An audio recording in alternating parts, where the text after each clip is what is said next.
तो इस वीडियो में हम डिस्कस कर रहे हैं 2 नंबर के जितने भी क्वेश्चन ऑप्स में आ सकते हैं वो सब, ठीक है। जितने प्रीवियस ईयर में आए हैं वो सब है इसमें। Most common causes of maternal death in India, तो haemorrhage, sepsis, hypertensive disorder, unsafe abortion, obstructed labour, ruptured uterus, anaemia, malaria, heart disease. तो ये इतनी सारी लिस्ट है कॉजेज की, एक बार देख लेना। फिर आता है क्या क्या कंपोनेंट होते हैं बायोफिजिकल प्रोफाइल में, ठीक है। तो सबसे पहले ब्रीथिंग मूवमेंट और मूवमेंट ऑफ द फीटस, ये दोनों साथ में याद करना। टोन ऑफ फीटस, ठीक है, वो भी मसल से रिलेटेड है।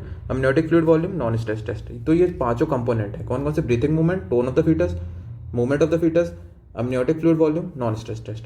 फिर कौन कौन से ड्रग्स हैं जो कि इंडक्शन ऑफ लेबर में यूज करते हैं? सबसे पहली ड्रग है डायनोप्रोस्टोन, ठीक है, जो डायलेशन ऑफ सर्विक्स और कॉन्ट्रैक्शन को इंड्यूस कराती है, ठीक है। मेन तो ड्रग्स के नाम पूछे तो वो कर लो, और थोड़ा बहुत यूजेस। ऑक्सीटोसिन भी यूज कर सकते हैं, मीजोप्रोस्टॉल यूज करते हैं, ठीक है, मेथर्जिन और सिंटोमेट्रिन यूज करते हैं। तो ये सारे ड्रग्स के नाम हो गए, डायनोप्रोस्टोन, ऑक्सीटोसिन, मिजोप्रोस्टॉल, मेथर्जिन और सिंटोमेट्रिन।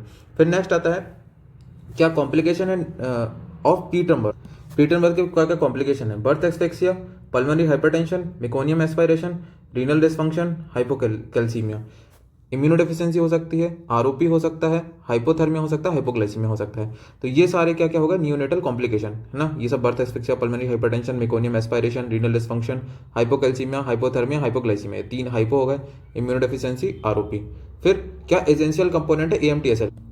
तो एएमटीएसएल तो खुद भी एक शॉर्ट क्वेश्चन में आ सकता है अलग से। तो अपन देखते हैं पहले करते क्या क्या है। जैसे ही डिलीवरी होती है तो अपन को ऑक्सीटोसिन देना है, कंट्रोल कॉन्ट्रैक्शन करना है, डिलेड कॉर्ड क्लैंपिंग करनी है, कटिंग एंड यूट्राइन मसाज करनी है। तो ये सब क्या है? एएमटीएसएल के एसेंशियल कंपोनेंट। नेक्स्ट है causes of anaemia in pregnancy. एक तो लो आयरन स्टोर्स, डाइटरी में inappropriate complementary feeding practice, excessive consumption of iron, iron वेटर बहुत ज़्यादा खा रहे जैसे tea, coffee, calcium rich food है ना, इनसे ये जो है आयरन की एब्जॉर्प्शन कम करती हैं। डिक्रीज इनटेक ऑफ फोलेट और विटामिन B12 का इंटेक कम है। फिर नेक्स्ट आता है iron loss due to parasitic infection जैसे कि मलेरिया, क्रॉनिक इलनेस जैसे कि टीबी, एचआईवी, हैवी मेंस्ट्रुएशन हो रहा है किसी में, ठीक है। मैटरनल अनीमिया में क्या कॉज हो सकता है? एक तो आयरन लॉस फ्रॉम एपीएच का लॉस हो रहा है, मैटरनल कॉज है, teenage pregnancy, repeated pregnancy with in 2 year. तो ये सब जो है अनीमिया के कॉज हो सकते हैं। फिर नेक्स्ट आता है पीपीआईयूसीडी। तो पोस्टपार्टम आईयूसीडी है ना, अपन को आईयूसीडी इंसर्ट करनी पोस्टपार्टम। तो कब से कर सकते हैं? जैसे प्लेसेंटा की डिलीवरी करी तो विद इन 10 मिनट अपन एक तो इंसर्ट कर सकते हैं, और फर्स्ट 48 आवर में इंसर्ट कर सकते हैं पोस्टपार्टम पीरियड में। एडवांटेज क्या है?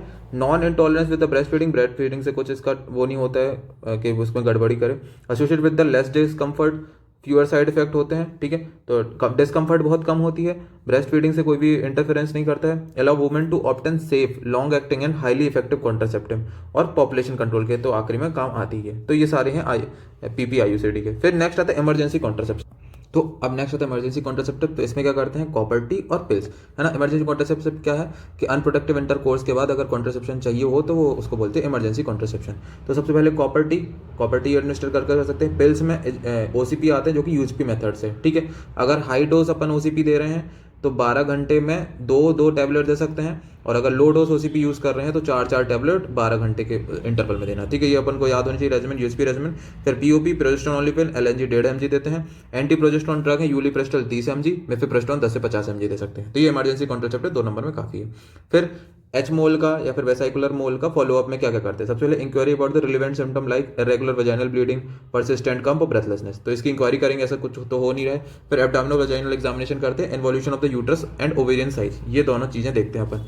फिर investigation, patient will have their SCG level checked every week, शुरू के 3 वीक में हर वीक करना है अपन को एससीजी लेवल चेक। फिर उसके बाद हर मंथ करना है 6 महीने तक, है ना। और चेस्ट एक्सरे भी करना है, सेकेंडरीज वगैरह तो नहीं हो गया या फिर कुछ कहीं पर इन्फिल्ट्रेट तो नहीं करेगा। तो ये इन्वेस्टिगेशन फॉलोअप पे आता है 2 नंबर क्वेश्चन। यही सिम्टम की इंक्वायरी करनी है, एब्डोमिनो वेजाइनल एग्जामिनेशन करना, फिर इन्वेस्टिगेशन करना एससीजी के लेवल का देखने के लिए। फिर आता है एंटीपार्टम सर्विलेंस।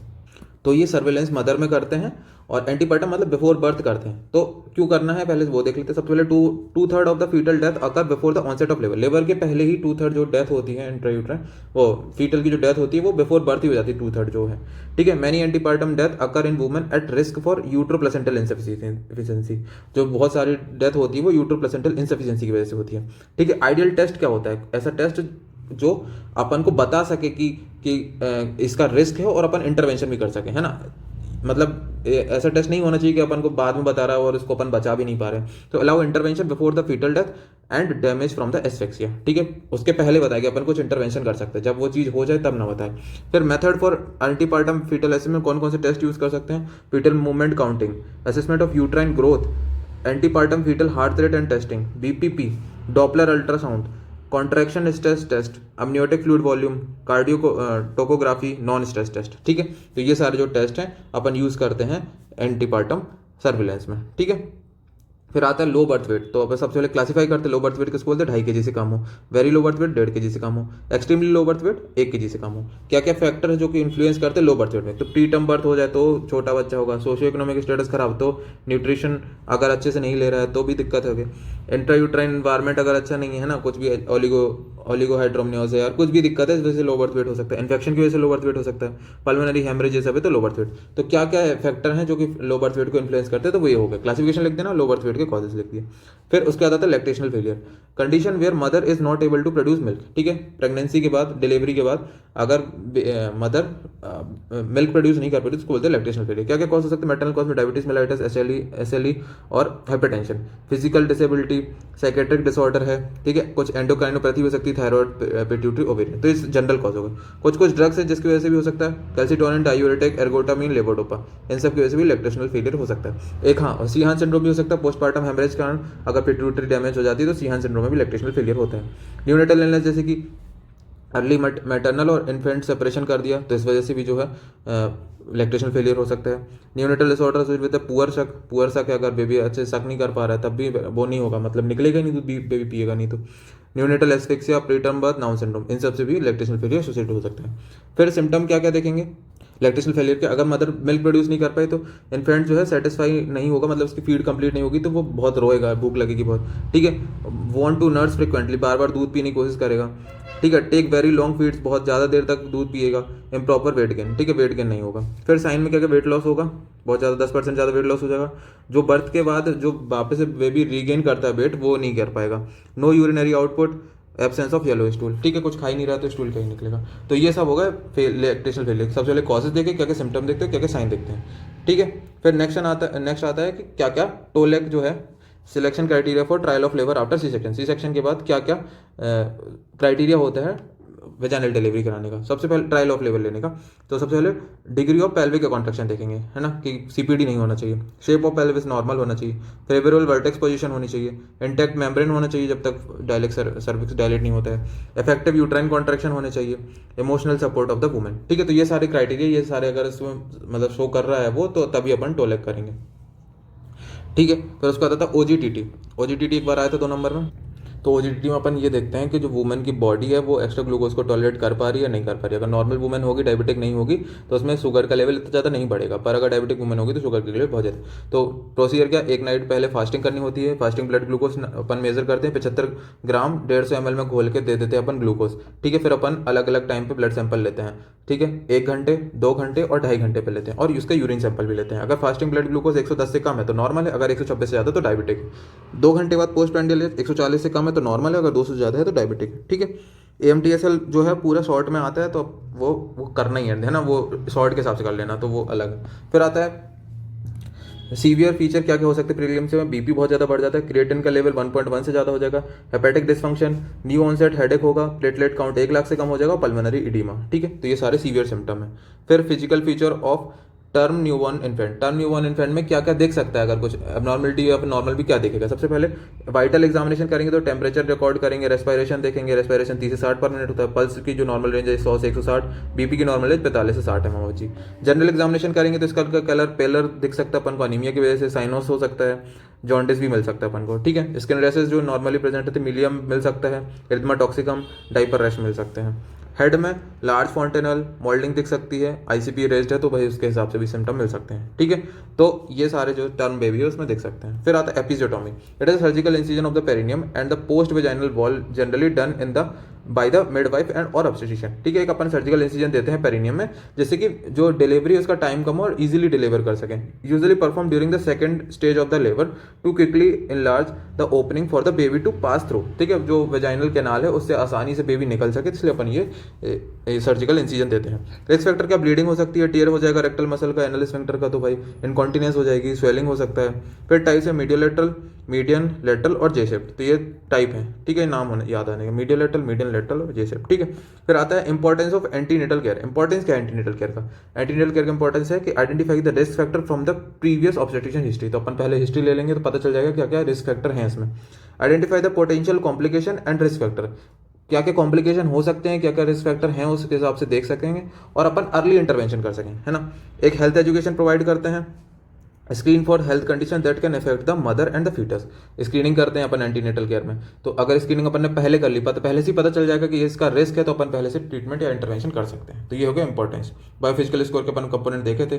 फिर एब्रेप्सिया प्लेसेंटा के कौन कौन से टाइप्स होते हैं, रिवील्ड, कंसील्ड, मिक्स्ड, 3 टाइप के होते हैं। कॉम्प्लिकेशन क्या, मेडल में शॉक हो सकता है, blood clotting, multiple organ failure हो सकता है, foetal premature birth, low birth weight baby होगा, lack of oxygen and nutrition और स्टिल बर्थ हो सकती है। तो ये हो गया एब्रेप्सिया के क्या टाइप्स और उसके कॉम्प्लिकेशन। फिर नेक्स्ट आता है कि risk factor of pre eclampsia, long में देख लेना पूरा, उसमें प्री एक्लेम्सिया के सारे के रिस्क फैक्टर प्रेजेंट है। एमटीपी एक्ट देखते हैं। एमटीपी एक्ट का सबसे पहले इंडिकेशन क्या है कि ह्यूमैनिटेरियन, थेरेपेटिक, सोशल, यूजेनिक, ये 4 कॉजेज के लिए अपन जो है एमटीपी करते हैं। कंसेंट क्या है, अगर सिर्फ फीमेल का कंसेंट जरूरी होता है, सिर्फ 18 साल से छोटी या फिर मेंटल इल अगर है पेशेंट, तभी गार्जियन का लगता है। फिर कौन कौन क्वालिफिकेशन क्या क्या होना चाहिए, एक ऐसा आरएमपी जिसने 25 से ज़्यादा एमटीपी असिस्ट करी हो, 6 महीने का किसी ने डिप्लोमा का कोर्स किया हो, 6 महीने का कोई सर्जन जो है उस ओबीजी की जॉब में रहा हो, मतलब है ना, ओबीजी डिपार्टमेंट में काम किया हो जिसने, या फिर ओबीजी में किसी ने डिप्लोमा किया हो। तो ये 3 क्राइटेरिया है। एमटीपी कब कब कर सकते हैं, 20 वीक तक कर सकते हैं कॉन्ट्रासेप्टिव फेलियर वाले का, 24 वीक तक कर सकते हैं ये ह्यूमैनिटेरियन जैसे कि रेप, इंसेस्ट वाला, माइनर है फीमेल, मेंटली अनस्टेबल पेशेंट है, फीटल एनोमली है, तो ये 24 वीक तक कर सकते हैं। और अगर सीवियर कंजेनाइटल एनोमली है या फिर कोई मदर में हो सकता है कि मदर को में डेथ का रिस्क है, तो कभी भी कर सकते हैं, ठीक है। फिर उसके बाद आता है कि ओपिनियन किस किस की, 20 वीक तक एक डॉक्टर की, 20 से 24 वीक तक 2 डॉक्टर की, और 24 वीक की बात करना तो मेडिकल बोर्ड की। तो ये है अपना एमटीपी एक्ट, ठीक है। फिर आता है प्रिवेंशन ऑफ प्री एक्लेम्सिया। तो प्रिवेंशन करने के लिए क्या करेंगे, सबसे पहले नो एडेड सॉल्ट, कभी एडेड सॉल्ट नहीं देना है ना मील्स में, है ना, यूज़ नहीं करना ज़्यादा सॉल्ट का, है ना। फिर drink 6 to 8 glasses of water का यूज़ करना है। फ्राइड फूड को अवॉइड करना है ना, रेस्ट करना है, एक्सरसाइज करना है थोड़ा थोड़ा। Elevate feed several times during the day, feed को एलिवेट करना है कि डीमे ना हो पाए। अल्कोहल को अवॉइड करना है। बेवरेजेस कंटेनिंग के जिसमें कैफीन वगैरह उसको अवॉइड करना है, ठीक है। और जो भी मेडिकेशन दी जा रही है उसकी प्रीक्लेम्सिया की, उसको भाई लेना है। तो ये सब प्रिवेंशन में आ जाएगा। फिर आता है PGA2 jail, prostaglandin E2 jail, ठीक है, डाइनोप्रोस्टोन होता है ये। इंडक्शन ऑफ एबॉर्शन के काम में आता है, टर्मिनेशन ऑफ मोलर प्रेगनेंसी में काम आता है, इंडक्शन ऑफ लेबर के काम में आता है, सर्वाइकल राइपनिंग के काम में आता है, वही induction of labour, augmentation of labour के काम में आता है, मैनेजमेंट ऑफ एटोनिक PPH, ठीक है, उसमें भी देते हैं, medical management of tubal ectopic pregnancy, ठीक है। तो इतने सारे यूज है ये डाइनोप्रोस्टोन के। Induction of abortion, termination of molar pregnancy, induction of labour, cervical ripening, augmentation of labour, atonic PPH, tubal ectopic pregnancy, ठीक है। कब कब नहीं देना, हाइपर सेंसिटिविटी अगर उस कंपाउंड से, मतलब डाइनोप्रोस्टोन से, यूट्राइन स्कार हो, ठीक है, कोई कार्डियक, पल्मोनरी या ये डिसीज हो, इनमें नहीं करेंगे। फिर आता है अनरप्चर्ड एक्टोपिक प्रेगनेंसी। सबसे पहले एक्टोपिक प्रेगनेंसी देख लेते हैं। And ectopic pregnancy is one in which the fertilised ovum is implanted and develop outside the normal endometrial cavity. तो वही एक्टोपिक की नॉर्मल एंडोमेट्रियल कैविटी की जगह और कहीं इम्प्लांट हो गया। साइड में extra uterine, uterine, extra uterine में ट्यूबल, ओवेरियन, एब्डोमिनल, यूट्राइन में cervical, angular, cornual, caesarean scar, जहां पर भी ये इम्प्लांट हो सकता है। तो ये नॉर्मल एक्टोपिक प्रेगनेंसी की डेफिनेशन लिख देंगे पहले अनरप्चर्ड के पहले। फिर अनरप्चर्ड में क्या क्या है, amenorrhoea, uneasiness in one side, ठीक है। रप्चर्ड और अनरप्चर्ड 2 टाइप के होते हैं। अनरप्चर्ड है तो थोड़े माइल्ड सिम्टम मिलते हैं। साइड में यूट्रस सॉफ्ट रहेगा, सर्वाइकल मोशन टेंडरनेस रहेगी, पल्सेटाइल वेल सर्कमस्क्राइब टेंडर मास, ठीक है, पल्सेटाइल भी रहेगा थोड़ा सा, और टेंडर मास भी मिलता है अपन को उसमें, ठीक है। तो सर्वाइकल मोसल टेंडरनेस, यूट्राइन सॉफ्ट रहेगा। फिर उसके बाद इन्वेस्टिगेशन करेंगे तो TVS, बीटा SCG, लेप्रोस्कोपी करेंगे। और आखिरी में ट्रीटमेंट मीथोट्रेक्सेट थेरेपी देते हैं। ट्रीटमेंट तो मेडिकल मैनेजमेंट ही है।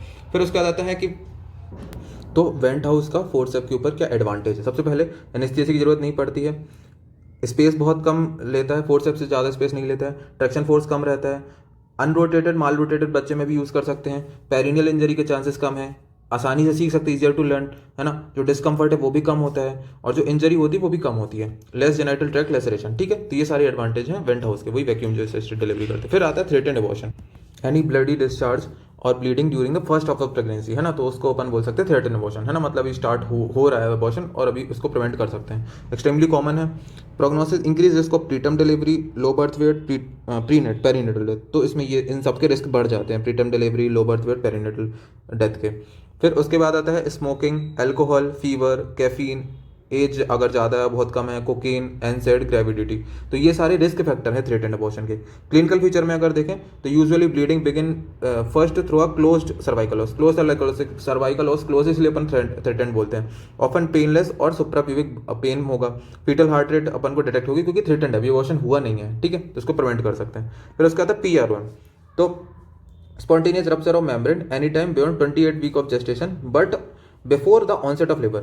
28 वीक के बाद लेकिन before the onset of labour के बीच में अगर रप्चर हो जाता है मेम्ब्रेन का तो उसको बोलते हैं अपन प्री लेबर या फिर pre mature rupture of membrane, ठीक है। टर्म और प्री टर्म, टर्म 37 वीक के बाद और प्री टर्म मतलब कि बिफोर 37 वीक, ठीक है। रिस्क फैक्टर क्या क्या है PROM के? Previous history of PROM, infection, abruptio placenta, trauma, smoking या फिर ओवर स्ट्रेचिंग हो गई ट्विन प्रेगनेंसी में जैसे होते हैं, ठीक है। फिर नेक्स्ट आता है neural tube defect. Neural tube defect में क्या है कि जब वेन द न्यूरल ट्यूब जो है फ्यूज नहीं हो पाती है या फिर क्लोज नहीं हो पाती प्रॉपर्ली तो न्यूरल ट्यूब डिफेक्ट होता है। तो न्यूरल ट्यूब जो है किसका मतलब न्यूरल ट्यूब का मेनली काम क्या होता है कि वो अपना ब्रेन और स्पाइनल कोड बनाता है। और दो most common neural tube defect कौन से? स्पाइना बाइफिडा और एनेंसेफेली, ठीक है। इनके डिटेल में नाम पूछे 2 नंबर के हिसाब से नाम बस। कॉम्प्लिकेशन में infection, bowel and bladder dysfunction हो जाएगा, एसोसिएटेड मोटर और सेंसरी प्रॉब्लम क्योंकि नर्वस सिस्टम अपना हो रहा है खराब, ठीक है। सिजर्स, हाइड्रोकेफलस, प्रिकॉशियस प्यूबर्टी, हाइपरटेंशन, फ्यूक्रोमोसाइटोम, ये हो जाएगा। फिर मेल स्टेरिलाइजेशन की टेक्निक और उसके बेनिफिट, तो वैसेक्टॉमी, ठीक है, 99% इफेक्टिव रहता है, कोई भी हेल्थ पर इफेक्ट नहीं आता है, ठीक है। हार्मोन लेवल, सेक्स ड्राइव और कोई भी सेक्स से इंटरफेयर नहीं करता है ना, ड्राइव वगैरह कुछ भी इंटरफेयर नहीं करता है। It may be chosen as a simple and safer alternative to the female sterilisation, ठीक है। तो इसको भी एक ऑप्शन की तरह रख सकते हैं मेल स्टेरिलाइजेशन को। सबसे पहले 99% इफेक्टिव है, कोई हेल्थ पे बुरा इफेक्ट नहीं होता है, उसकी सेक्स ड्राइव और हार्मोन लेवल को कुछ चेंज नहीं करता है और इसको एक बेटर अल्टरनेटिव की तरह यूज कर सकते हैं फीमेल स्टेरिलाइजेशन की, ठीक है। फिर डायरेक्ट और indirect cause of natural mortality, maternal mortality, ठीक है। डायरेक्ट में आता है sepsis, haemorrhage, hypertensive disorder, obstructive liver, ठीक है। तो ये डायरेक्ट मैटरनल मॉर्टेलिटी के कॉज है। इनडायरेक्ट में anaemia, cardiac disease, HIV related, malaria और हेपेटिक एंड रीनल फेलियर। तो ये आ गया अपना मैटरनल मॉर्टेलिटी के डायरेक्ट और इनडायरेक्ट कॉज। फिर DMPA का अपन से पूछा मैकेनिज्म एक्शन, तो DMPA क्या है? डिपोर्ट मेटॉक्सी प्रोजेस्टेरोन एसीटेट, ठीक है। मैकेनिज्म एक्शन क्या है कि सर्वाइकल म्यूकस को थिक करके रखता है, ठीक है, जैसे कि स्पर्म एंटर नहीं कर पाए, ओव्यूलेशन को भी दिक्कत करता है और कुछ कुछ जो है एंडोमेट्रियम में चेंज करता है जो कि इम्प्लांटेशन नहीं होने देगा, ठीक है। तो एक सर्वाइकल म्यूकस को थिक किया, ओव्यूलेशन को इम्पेयर किया और इम्प्लांटेशन नहीं होने दिया, ठीक है। फिर कौन कौन सी ड्रग यूज करते हैं आयरन थेरेपी में प्रेगनेंसी के दौरान? Iron dextran, iron sorbitol, iron carbohydrate complex और सोडियम फेरिक ग्लूकोज, ठीक है। एडवांटेज क्या है कि गट की जरूरत नहीं पड़ती, सीधे अपन ब्लड दे सकते हैं, रैपिड होता है, कोई भी अधरेंस इशू नहीं रहता है कि भाई रोज रोज टैबलेट खानी है, सिंगल डोज में दे देते हैं। डिसएडवांटेज क्या है कि बहुत ही ज़्यादा लीथल साइड इफेक्ट हो सकते हैं, एक्सपेंसिव है और तुम्हें हॉस्पिटल जाना पड़ेगा। फिर इंडक्शन ऑफ लेबर अपन ने पढ़ी लिया कि क्या क्या ड्रग्स थी।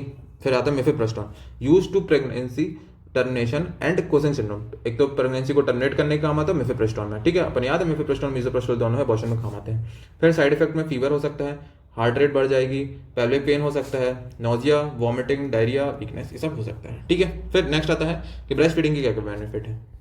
तो ब्रेस्ट फीडिंग क्या करेगा? इम्यून सिस्टम मजबूत करेगा बच्चे का, ठीक है।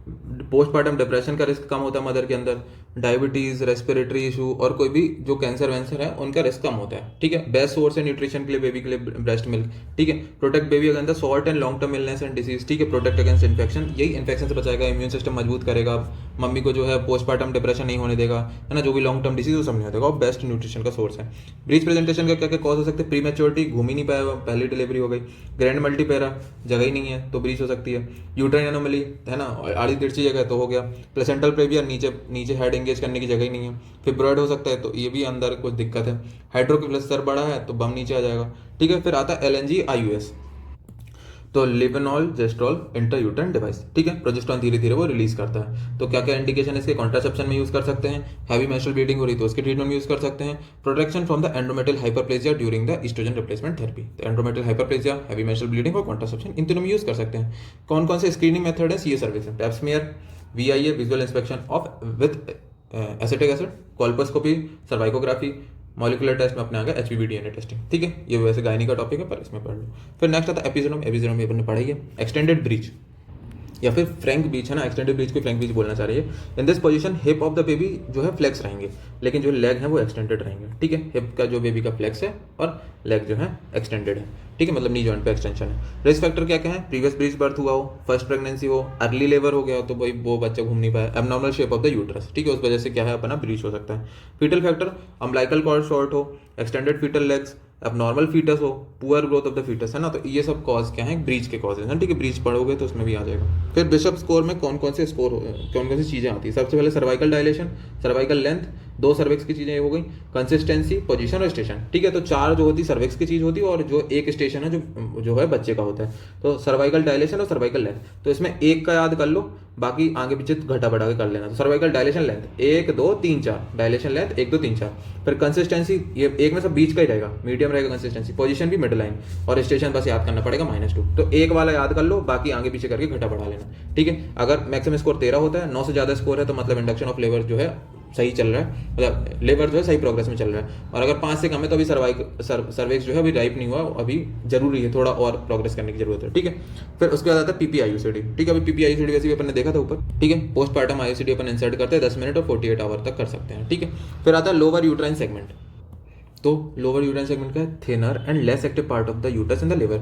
जब लेबर होता है तो अपर पार्ट जो है कॉन्ट्रैक्शन करता है और नीचे वाला जो पार्ट है वो रिलैक्स होता है, तभी तो बच्चा बाहर निकलेगा, ठीक है। Physiological retraction ring and obstetrician internal os, जो ऑब्स्टेटिकल इंटरनल ऑस है उसके नीचे होता है, ठीक है। फिर उसके बाद फॉर्मुलेशन क्या, with increasing gestational age there is increase in stretching of the uterine muscle fibre. जैसे जैसे भाई एज, मतलब कि वो जेस्टेशनल एज बढ़ती है, जो यूट्राइन मसल फाइबर है उसमें स्ट्रेचिंग होती है। This result in the formation of lower segment in the 3rd trimester. तो अपर सेगमेंट और लोअर सेगमेंट अलग अलग हो जाता है, तो ये अपर सेगमेंट और नीचे ये यूट्रस का लोअर सेगमेंट हो जाता है। ये वाला कॉन्ट्रैक्ट करता है और ये वाला रिलैक्स करेगा, जिससे कि बच्चा जो है नीचे आ पाए, ठीक है। तो ये सारे थे अपने 2 नंबर वाले क्वेश्चन, मैक्सिमम इसमें कवर हो गए, इससे काम हो जाएगा। Thank you.